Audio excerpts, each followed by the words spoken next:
오늘 우리에게 주신 하나님의 말씀 로마서 15장 7절에서부터 13절까지 말씀입니다. 한 절씩 교독합니다. 그러므로 그리스도께서 하나님의 영광을 드러내시려고 여러분을 받아들이신 것과 같이 여러분도 서로 받아들이십시오.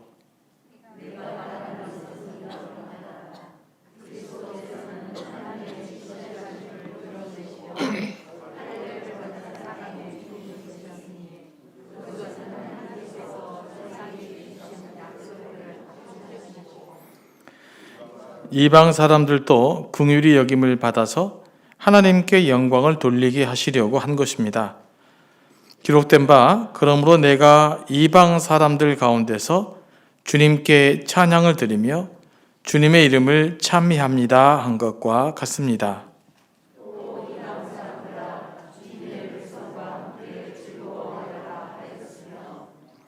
또 모든 이방 사람들은 주님을 찬양하여라. 모든 백성들아 주님을 찬양하여라 하였습니다.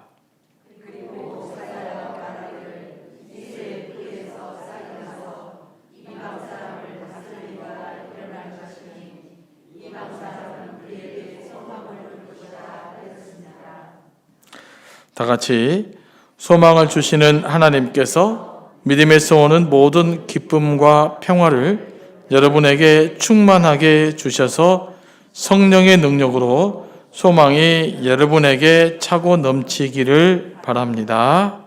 아멘. 오늘은 우리 조금 전에 언급했다시피 박윤영 목사님 안수식이 있었는데 또 안수식에 참여하다 보니까 또 제가 처음 목사 안수 받을 때가 생각이 났습니다. 그때도 이 목회를 해야 되는가라는 이제 고민 때문에 기도원 일주일 갔다가 또 그랬던 기억들이 좀 다시금 떠오르더라고요. 그러면서 그때 그 진지했던 느낌들이 다시 한번 또 생각이 났었는데 우리 또 박 목사님에게도 그런 일들이 또 나름대로 있으리라고 생각을 합니다. 그때 이제 저희들에게 말씀을 전하셨던 목사님은 잠언서 말씀으로 하셨어요. 내 양떼 형편을 부지런히 살피며 내 소떼의 마음을 두라. 이 말씀으로 이제 저희들에게 말씀을 전해주셨는데 그 설교 내용이 간단하게 떠오르더라고요. 그러면서 목회자의 사명은 뭐냐? 내 양떼를 먹이는 거다. 이제 이렇게 바꿔서 말씀하시더라고요. 나의 양떼, 예수님의 양떼를 네 양떼 같은 마음으로 사역하는 사람. 그래서 늘 그 양떼에 관심을 갖게 하는 것, 또 양떼들 형편을 살피고 그 양떼들이 영적으로 잘 자라게 할 수 있도록 하는 것이 목회적 사명이다라는 이야기가 다시 한번 이렇게 떠올랐어요. 어떤 나이 드신 목사님의 권면이었습니다. 그래서 이제 아무 이 말씀이 기초가 돼가지고 또 지금은 내 백성을 위로하라라는 말씀으로 이제 그 근간으로 목회를 하고 있는데 다 이 관련되어 있어서 돌아보니 그러더라고요. 저는 새롭게 정했다고 정했는데 이게 부목 참 목사 안수 받을 때 주었던 말씀이 이렇게 살아서 또 역사하는구나라는 것들을 또 다시 한번 깨닫게 됐습니다. 오늘 말씀 묵상하면서 또 다시 한번 묻고 답을 해봅니다. 왜 목회하는가? 난 왜 하나님의 사람으로 살아가는가? 가장 궁극적인 목적 하나님의 영광을 드러내는 것입니다. 이게 참 너무나 당연한 이야기인데 너무나 당연하지만 너무나 당연하지 않는, 그래서 이 너무나 당연한 이야기를 다시 한번 다짐해 봅니다.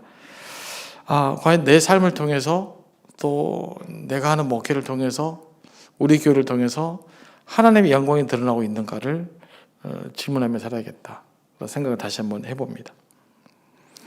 우리가 하나님의 영광이 드러난다는 것은 누구한테 드러나야 될까요? 물론 우리 안에서 하나님의 영광이 드러나기도 하지만 세상 사람들이 우리를 보고 하나님을 존귀히 여겨야 되겠죠. 이 말을 좀 더 쉽게 풀어보면 하나님의 이름을 망령되이 일컬하게 하지 마라.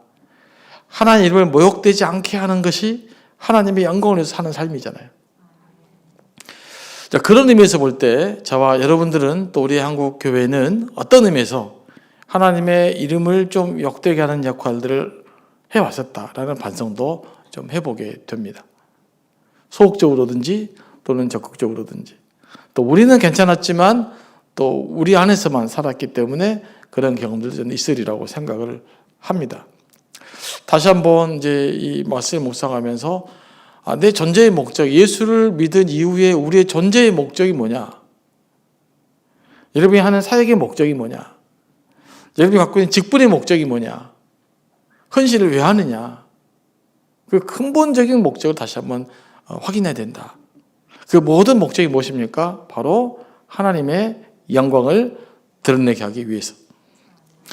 우리가 하나님께 영광을 드리려면 최소한 세상 사람들에게 욕은 먹지 않아야 되지 않겠습니까? 우리는 그렇게 살아가고 있는가? 그래서 다시 한번 단순히 주차하는 문제부터 우리가 사실 돌아봐야 되는 거예요. 작은 일부터. 그래서 우리가 그런 부분들을 다시 한번 묻고 질문하면서 과연 내 삶이 하나님의 영광을 위한 것인가? 라고 질문하며 그 답을 찾아갈 수 있게 되기를 원합니다. 우리는 하나님의 영광을 이야기하지만 결국 나의 영광을 위해서 살아가는 경우가 많이 있죠. 또 내 영광을 받지 못해서 또 힘들어하고 상처받는 분들도 많이 있습니다. 우리 다시 한번 주님께 돌아갈 수 있게 되기를 원합니다. 여러분과 제가 왜 존재해야 됩니까? 너무나 명확하죠. 하나님의 영광을 드러내기 위해서 나의 존재감을 드러내는 것이 아니라 하나님의 영광을 드러내기 위해서 우리가 존재한다라고 하는 사실을, 이 사실 하나만 저희들이 명확하게 붙들고 회복을 해도 우리가 더 바르게 살아갈 줄로 믿습니다.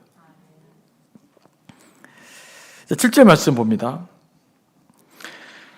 자, 다 같이 한번 읽어보겠습니다. 시작. 그러므로 그리스도께서 하나님의 영광을 드러내시려고 여러분을 받아들이신 것과 같이 여러분도 서로 받아들이십시오.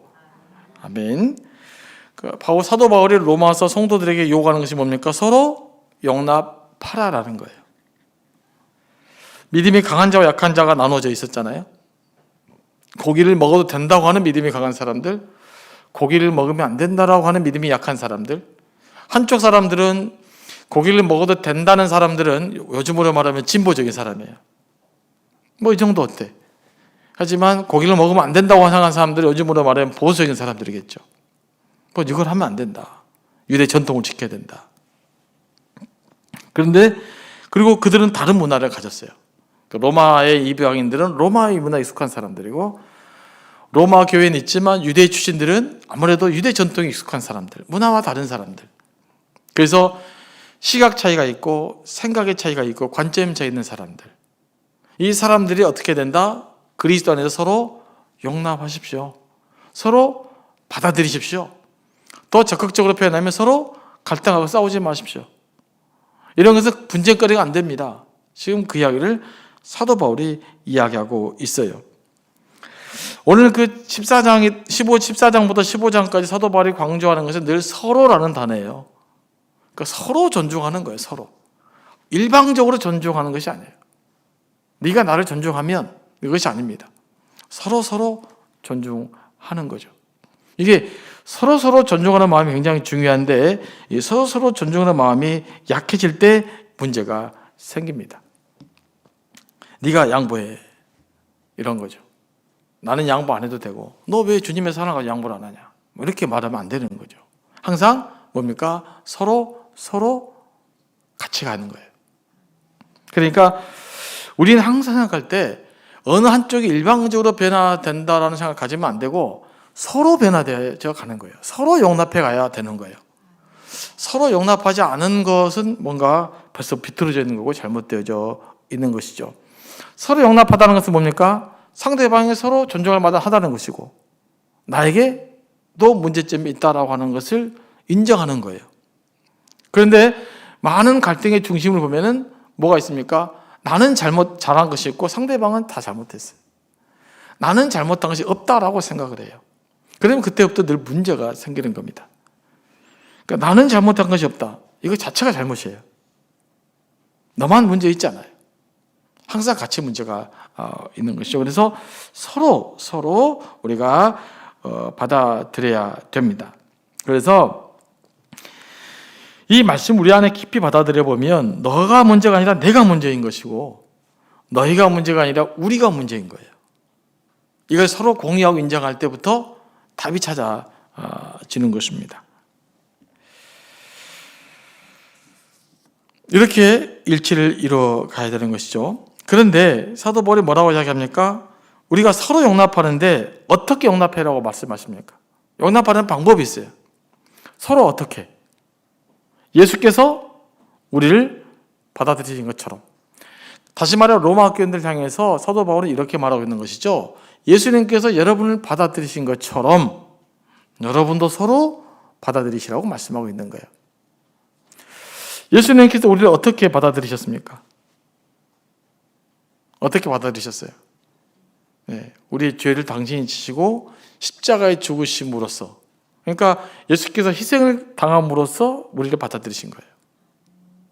그러니까 우리가 서로 받아들이기 위해서는 예수님과 같은 십자가에서 우리 삶이 죽어지는 경험과 더불어 용납해야 되는 거죠. 우리가 서로 용납하는 것은요, 내 힘만으로는 될 수 있는 것이 아니에요. 우리는 다른 사람을 용서할 힘도 없고 다른 사람을 용납할 힘도 없어요. 그러지 않습니까? 가까이 사는 우리 부인 남편도 이해가 안 되는데 뭐 누구를 용납하겠어요? 현실적으로. 우리는 내 힘으로는 사람을 용납할 수 없어요. 솔직히 말해서 자식도 용납이 안 되잖아요. 여러분 자식 다 용납이 됩니까? 정직하게 보면 깎아본 게 많죠. 부모라 참은 거지. 네. 뭐 여러분의 부모들은 또 솔직히 다 용납이 됩니까? 엄밀하게 정직하게 보면 우리 부모도 참 깎아본 게 많죠. 어떻게 용납해야 돼요? 인간적으로는 용납이 안 되는 거죠. 어떻게 용납하셨어요? 예수 그리스도를 바라볼 때 용납이 가능한 거예요. 주님께서 우리를 용납해 주셨다. 우리 같이 죄 많은 사람을 위해서 내가 십자가에 돌아가 죽으셔야 되는데 주님께서 내 대신 십자가에 못 박혀 돌아가 주셨다라는 사실이 믿어질 때 그 주님의 사랑으로 다른 사람을 바라보면 그때는 어떻게 됩니까? 상대방을 용납할 수 있는 마음이 생기는 거예요. 그래서 우리가 서로 용납하기 위해서는 뭘 해야 됩니까? 늘 우리의 마음을 예수 그리스도로 채워야 돼요. 제가 우리 목자들에게도 모임 때 지난번 그 금요 모임 때 이야기를 했어요. 적어도 여러분들은 한두 달에 한 번 정도는 교회 오셔서 혼자만 오셔서 예수 그리스도만 완전히 채우는 그 한두 시간이 필요하다고 이야기했어요. 저에게도 필요하고 여러분에게도 필요하고 여러분 모두에게 필요해요. 여러분들이 영적으로 성숙해지려면요 적어도 한 달에 한 번 인절이 좋고 이 시간에 오셔갖고 사람 있으면 안 돼요. 방해되니까. 두 사람 와도 안 돼요. 그거는 상대방이 들어오기 때문에 예수를 안 채워져요. 그러니까 혼자만의 시간을 가져서 반드시 1시간이고 2시간이고 최소 1시간 정도 그냥 예수님만 생각하다 가는, 예수님으로만 가슴이 꽉 채워지는 그 시간들을 경험하셔야 돼요. 이건 우리 부교육자들도 마찬가지예요. 그래서 그분으로만 채워지면 예수님으로만 채워질 때 나타나는 어떤 현상이 여러분들에게 경험이 될 거예요. 그때는 모든 게 용납이 가능해져요. 그런데 예수가 척 빠지잖아요. 그러면 다시 인간적인 생각이 들어와요. 그래서 우리가 다른 사람을 용납하는 방법은요, 십자가에 달린 예수, 부활하신 예수로 여러분의 가슴이 꽉 채워지면 그때 비로소 가능해져요. 그러면 주님이 우리를 사랑하라고 하는 것이 무슨 뜻인지를 이해할 수 있어요. 여러분 제 설교 듣고 이해되는 것이 아니에요. 저는 말로 이해되는 거잖아요. 이건 지식이에요. 이 이야기가 실제가 되려면 여러분의 가슴이 말씀으로 채워지는 경험이 있어야 삶으로 나타나요. 그래서 여러분 정말로 예수로 채워보면 알아요. 이전에 그렇게 저 인간 도저히 꼴 보기 싫었던 인간이 예수로 쭉 채워질 때는 그 상태로 보면 그럴 수 있구나. 그렇게 이해가 된단 말이에요. 그러니까 예수님으로 채우면 경험이 되는 거예요. 누구나 다. 인간으로는 안 된단 말이에요. 그런데 해보지도 않고 이것이 안 되니 저것이 안 되니 그런단 말이에요. 전혀 우리가 불가능하다 그러면 예수께서 왜 이런 명령을 하겠어요? 우리가 전인격자 전체로는 불가능하겠죠. 인간에게도 어떻게 불가능하죠. 그러나 순간순간은 가능하다고요. 순간순간은. 예수로 채워지는 그 순간은 가능하다고요. 성령으로 채워지는 그 순간은 가능하다고요. 그건 경험이 가능해요. 그래서 그 경험으로 한순간을 경험해야 돼요. 그 순간순간이 쌓이면 이게 인격이 되어지고 삶으로 변화되는 삶으로 나타나는 거예요. 그래서 서로 용납해야 되는데 서로 용납하기는 예수님께 집중하셔야 돼요. 나를 용납하신. 그걸 여러분들이 늘 예수 그리스도로 여러분이 채워지는 그 시간들을 꼭 가지시기 바랍니다. 그럼 예수께서 왜 용납하시라 그런가? 7절 말씀 해결되면 8절부터 쭉 같이 연결되니까 조금 더 설명하면요. 그러므로 그리스도께서 뭘 드러내시려고요? 하나님의 영광을 드러내시려고 우리를 용납하신 거예요.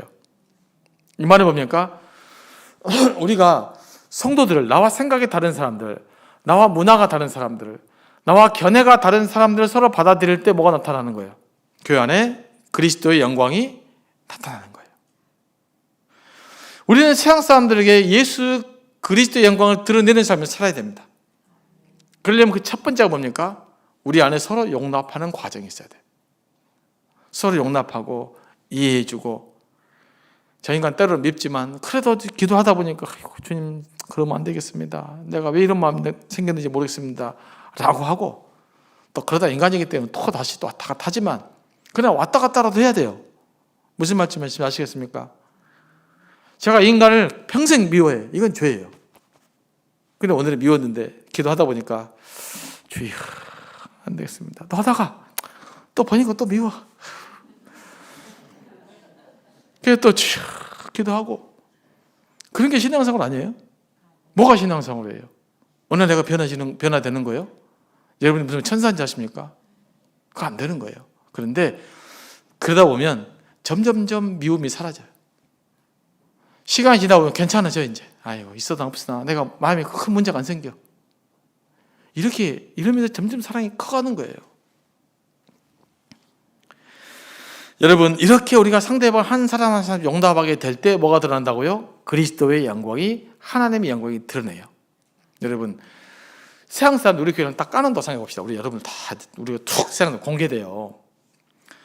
우리가 뭐 우크라이나도 돕고 뭐 시리아도 돕고 그러지만, 우크라이나 돕고 시리아 도왔다고 우리를 존경할까요? 아니면 이 서로 사는 게 와봤더니 너무 세상 서로 사랑해. 여기는 내 죄가 용납이 될 것 같아. 내가 잘못해도 될 것 같아. 내가 실수를 해도 여기 공동체 날 받아들일 것 같아. 여러분, 우리가 다 외부로 드러내는 튀르키예를 돕는다, 우크라이나를 돕는다, 뭐 대구를 돕는다, 이런 소식 때문에 사람들이 감동을 할까요? 아니면 우리 안에 있는 모습 때문에? 나는 저곳에 가면 나는 용납될 수 있구나. 내가 받아들일 수 있는 곳이 바로 저런 곳이구나. 참 저 사람 사랑스럽다라는 두 모습을 비교할 때 어떤 모습 보고 감동받을 것 같습니까? 두 개 다 중요해요. 그러나 더 감동되는 게 뭘까요? 아무리 남들에게 돕고 사랑을 내준다 해도 우리끼리 막 싸우고 있어.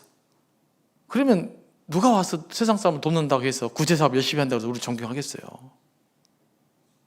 그러니까 하나님의 영광을 드리는 가장 적극적인 방법은 뭐냐? 공동체는 서로 사랑하는, 서로 용납하는 거예요. 이 서로 용납하다는 것을 사도 요한은 서로 사랑하라는 단어로 바꿨어요. 서로 용납하고 서로 사랑하는 모습을 볼 때, 너희가 서로 사랑하면 세상 사람들이 너희 모습을 보고 너희가 내 제자인 줄 알리라라고 이야기했잖아요. 그 원리가 우리에게 적용됩니다. 우리가 주님의 제자로서 세상 사람들에게 빛이 되려면 서로 용납해 주셔야 돼요. 생각이 다른 것. 죄를 용납하라는 말이 아니에요. 생각이 다르고 견해가 다르고 문화가 달라서 생겨나는 그 갈등 문제는 서로 용납함으로 해결해야 된다라고 사도 바울이 로마 교회를 향해서 말씀하고 있는 것입니다. 자, 8절 말씀 봅니다. 내가 말하는 것은 이러합니다. 그리스도께서 하나님의 뭘 드러내시려고요? 진실하심을 드러내려고. 그러니까 예수 그리스도 삶의 목적이 있어요. 하나님의 영광을 드러내고 하나님의 진실하심을 드러내려고. 네, 예수님의 관점은 하나님이에요. 어떻게 하나님이 영광을 나타낼 것인가? 어떻게 하나님의 진실하심을 드러낼 것인가가 예수님의 관점이세요. 그럼 우리도 마찬가지죠. 어떻게 하나님의 영광을 드러낼 건가? 어떻게 그리스도의 진실하심을 드러내실 건가를 물으며 살아야 되는 거죠. 예수께서 하나님의 진실하심을 드러내려고 하시는 일이 할례 받은 사람의 종이 되셨다. 다시 말하면 이스라엘 백성의 후손으로 태어났다 이 말이에요. 그것은 하나님께서 조상들에게, 이스라엘 조상들에게 준 약속을 확증하기 위해서 그분 이스라엘 백성이 태어났다라고 이야기하고 있는 거죠. 그리고 두 번째는 더 9절 말씀이죠. 또 왜 예수께서 이스라엘 백성을 태어나셨는가? 이방 사람들 긍휼히 여기고 그들로 하나님의 영광을 돌리게 하기 위함입니다. 자, 9절 한번 읽어보겠습니다. 이방 사람들도 긍휼히 여기심을 받아서 하나님께 영광을 돌리게 하시려고 한 것입니다. 기록된 바, 그러므로 내가 이방 사람들 가운데서 주님께 찬양을 드리며 주님의 이름을 찬미합니다 한 것과 같습니다. 10절, 또 이방 사람들아 주님의 백성과 함께 즐거워하여라 하였으며, 11절, 또 모든 이방 사람들은 주님을 찬양하느라 모든 백성들아 주님을 찬양하여라 하였습니다. 이 말이 뭡니까? 사도 바울이 구약을 인용한 말씀이에요. 구약을 인용한 말씀인데요. 그러므로 내가 이방 사람들 가운데서 주님께 찬양을 드리며 주님의 이름을 찬미합니다 라는 것은 시편 18편 49절 말씀이고, 또 이방 사람들아 주님의 백성과 함께 즐거워하라 라는 말씀은 신명기 32장에 있는 말씀이고, 또 모든 이방 사람들은 주님을 찬양하여라 모든 백성들아 주님을 찬양하여라 라는 말씀은 시편 117편 1절에 있는 말씀이에요. 이 말씀이 뭘 의미하고 있습니까? 우리가 보다시피 하나님은 이방 사람들의 찬양과 유대인들이 함께 예배드리는 것, 함께 주님을 즐거워하는 것을 기뻐하신다라는 거예요. 로마 교회 안에는 누구 있었어요? 오리지널 로마 출신들, 그리고 이방 출신들, 그리고 유대 출신들 함께 있었는데, 하나님 정말 기뻐하는 것은 그들이 모두가 다 함께, 이방인들과 유대인들이 다 같은 마음으로 하나님을 즐거워하는 것, 이것이 하나님 뜻이라는 거예요. 우리로 적용해 보면 각자 생각이 다르고 출신 성분이 다를지라도 동일한 마음으로 하나님을 즐거워하는 것, 이것이 우리 하나님의 뜻이라는 말이에요. 그래서 우리가 예배 가운데 있어서만큼 모든 출신, 성분, 직업, 분부, 학벌, 이 모든 것을 떠나서 하나된 마음으로 주님을 즐거워하고 주님께 예배할 수 있어야 돼요. 이게 우리가 해야 될 일이에요. 저는 이것이 이 땅에 해야 될 또 두 번째 가장 중요한 일이라고 믿습니다. 세상은 평등 공동체를 원하잖아요. 하지만 우리가 살아가는 세상은 현실적으로 평등하지 않아요. 또 절대로 평등한 세상은 돌아오지도 않습니다. 될 수가 없어요. 인간의 욕망이 있는 한. 그런데 우리는 평등성을 경험해야 돼요. 맛보아야 돼요. 어디서 맛볼 수 있을까요?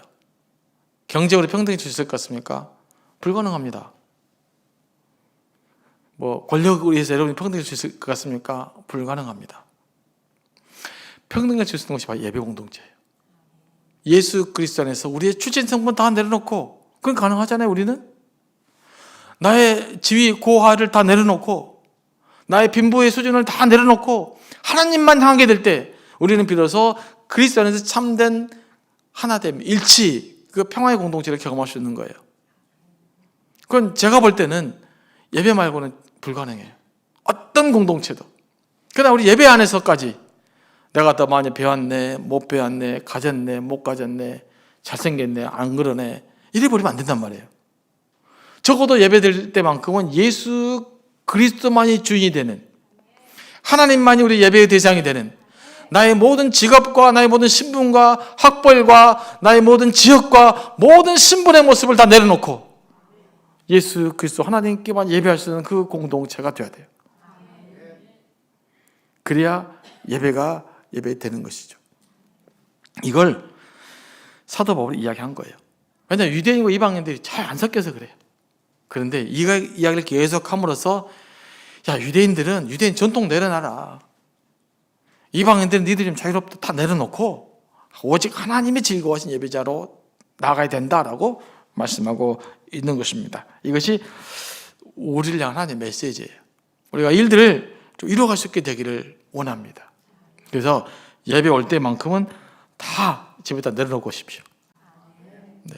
모두 다 내려놓고 오직 예수님을 사모하는 마음 하나만 가지고 오시기 바랍니다. 내가 예배 시간에는 하나님만 예배하고 돌아가리라, 하나님만 찬양하고 돌아가리라, 이 결단들 우리가 하시면서 예배에 참석해야 예배가 살아납니다. 12절 말씀입니다. 그리고 이사야가 말하기를 이새의 뿌리에서 싹이 나서 이방 사람을 다스리리가 일어날 것이니 이방 사람은 그에게 소망을 둘 것이다. 이새의 뿌리가 싹이 나서 메시아가 이제 이새의 싹이니까 다윗 후손도 태어날 것인데, 이 다윗 후손 태어난 이유는 이스라엘 백성만을 위한 것이 아니라 뭐라고요? 이방 사람들이 후손에게 메시아에게 소망을 둘 것이다. 그러니까 예수님의 탄생 뭘 위한 거예요?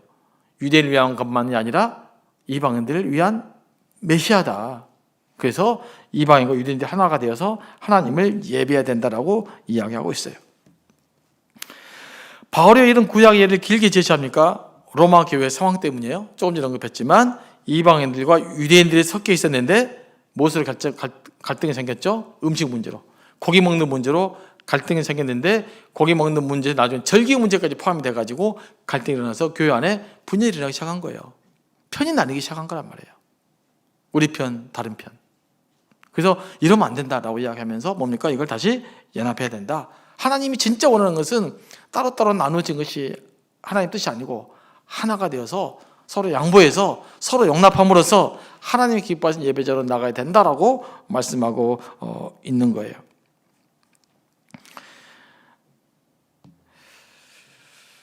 그런데 이제 많은 문제들이 좀 있었던 것이죠.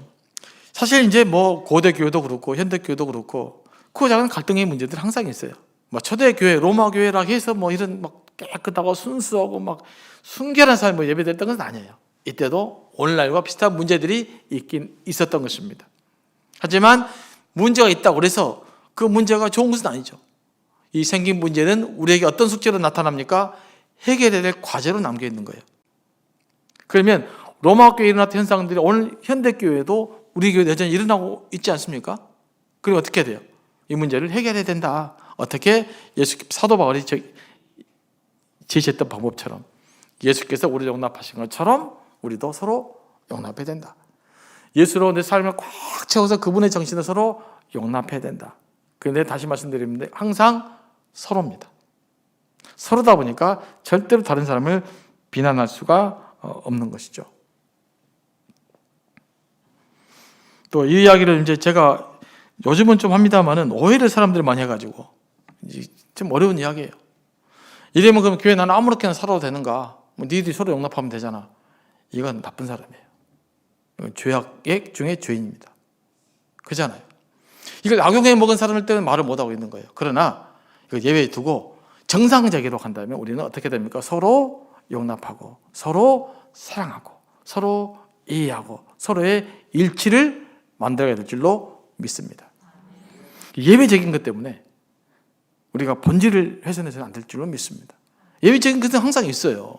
그런데 우리는 이 케이스를 너무 중심해버리면 본질을 놓쳐볼 수가 있는 것이죠. 그래서 이 서로 사랑하는 일에 서로 용납하는 일에 제대로 최선을 다해서 하나님의 영광을 드러낼 수 있어야 될 줄로 믿습니다. 13절 말씀입니다. 소망을 주시는 하나님께서 믿음에서 오는 모든 기쁨과 평화를 여러분에게 충만하게 해주셔서 성령의 능력으로 소망이 여러분에게 차고 넘치기를 바랍니다. 다 같이 읽어볼까요? 시작. 소망을 주시는 하나님께서 믿음에서 오는 모든 기쁨과 평화를 여러분에게 충만하게 해주셔서 성령의 능력으로 소망이 여러분에게 차고 넘치기를 바랍니다. 사도 바울은 하나님을 소망을 주시는 하나님이라고 말해요. 절망에 빠진 사람들을, 또 두려움에 빠진 사람들은요, 하나님을 만나게 되면 소망을 회복하게 돼요. 인간이 살아가는 가장 중요한 희망이에요. 그래서 그 유명한 키르케고르 유명한 말을 남겼지 않습니까? 죽음에 이르는 병. 이게 뭐라고요? 절망이다. 절망에 빠지면요, 모든 것을 부정적으로 보고 무기력해지게 돼 있어요. 어떤 공동체든지 미래 희망을 바라보지 못하잖아요. 그리고 그 공동체는 무너지게 되어 있습니다. 여러분들이 우리 서로 살아가는 교회를 통한 가능성을 바라보지 못하면 여러분 여기서 신앙생활을 할 수 없어요. 여러분 신앙생활 무너지게 되어 있어요. 항상 소망이 있어야 돼요. 우리를 통해서 만들어 가신 하나님에 대한 소망을 꿈꾸셔야 돼요. 서로 사랑하는 교회를 통해 이루어 가실 하나님의 일을 기대하셔야 돼요. 이 소망이 있어야만 됩니다. 그런데 진정한 소망, 누가 주느냐? 바로 하나님이 주시는 거예요. 그러니까 예수 그리스도의 마음 심중에 온전히 영접하시고 그분이 여러분을 언제 다스리게 될 때 그 믿음 위에서 뭐가 생깁니까? 여러분이 참된 소망을 갖게 됩니다. 하나님 나라의 소망을 갖게 되는 거예요. 그래서 사도 바울이 소망을 주시는 하나님께서 로마 교회를 뭘로 채우시길 원했어요? 소망으로 채워주기를 원하신 거예요. 그러니까 하나님이 가득해서 하나님의 생명의 영이 가득 차서 그 영으로 인해서 로마 교회가 미래에 대한 꿈을 꾸기를 바라는 거예요. 세계 선교, 복음을 땅끝까지 전하는 그 핵심적인 사역을 로마 교회가 감당하기를 바랬던 것이에요. 그러면 오늘 이 시대를 향한 우리 서로 사는 교회를 향한 하나님의 꿈은 사도 바울은 뭘 할까요? 우리 서로 살아가는 교회를 통해서 모든 민족에게 복음을 증거하는 그 증거자로 우리 교회를 세우기를 원하십니다. 이게 사도 바울이 로마 교회에게 원했던 것이고 오늘 우리 교회에게 저는 원한 것이라고 믿습니다. 그래서 우리는 어쨌든 우리 교회를 통해서 적어도 이 지역, 이 민족의 복음화를 위해서는 헌신해야 되는 거예요. 무엇인가 헌신하고 살아야 돼요. 어쨌든 세계 선교를 위해서 우리는 뭔가 헌신하고 꿈꾸며 살아야 되는 거예요. 이게 사도 바울이 로마 교회에게 바랬던 것이고 오늘 주님께서 우리에게 바란 일이라고 믿습니다. 이 비전을 갖지 못하면요, 모든 민족으로 제자를 삼으라고 세상 땅끝까지 이르는데 증인이 되리라고 하는 이 비전을 갖지 못하면 교회는 무너지게 되어 있습니다. 살아 숨쉴 수가 없어요. 왜요? 소망이 없으니까. 여러분도 마찬가지죠. 하나님 나라의 비전을 꿈꾸시고 민족 복음을 꿈꾸시고 세계 복음을 가슴에 품으면 다시 열정이 회복될 줄로 믿습니다. 한번 품어보십시오. 여러분 가슴속에 그 열정으로 채워보십시오. 그러면 다시 현실 열정이 회복될 것입니다. 다시 가슴이 뜨거워질 것입니다. 왜 가슴이 뜨겁지 않습니까? 한번 우리를 점검해 보시기 바랍니다. 복음의 꿈이 없어서 그래요. 복음의 꿈. 그리스도의 마음으로 이 세상을 품고자 하는 그 마음이 없기 때문에 우리는 자꾸 지치고 힘든 거예요. 우리 안에만 바라보고 있으면 힘들어요. 다시 복음으로 예수 믿지 않는 사람을 향해서 세상을 향해서 품어낼 수 있는 그 소망이 우리가 안에 있어지기를 원합니다. 그러면서 또 뭘 원했냐면요, 사도 바울 로마 교회가 모든 기쁨과 평강이 충만하기를 원했어요. 성령으로 충만해지기를 원했어요. 이게 굉장히 중요합니다. 우리 안에 뭐가 충만해야면요, 성령의 기쁨이 주시는 그 기쁨과 평화가 넘쳐야 돼요. 그게 헌신의 힘이 되고 원동력이 되는 거예요. 그래서 여러분들 그 예수 그리스도 안에서 그 마음으로 하나님의 능력을 좀 채워가시기 바랍니다. 마음 평화가 있어야 돼요. 그래서 마음 평화가 없으면 평화 올 때까지 기도하시고, 마음에 기쁨이 없으면 찬양이 나올 때까지, 기쁨이 솟아날 때까지 기도하시기 바랍니다. 그래서 그 기쁨과 평강을 통해서 하나님 나라를 위해 헌신하는 저와 여러분 또 되어가기를 원합니다.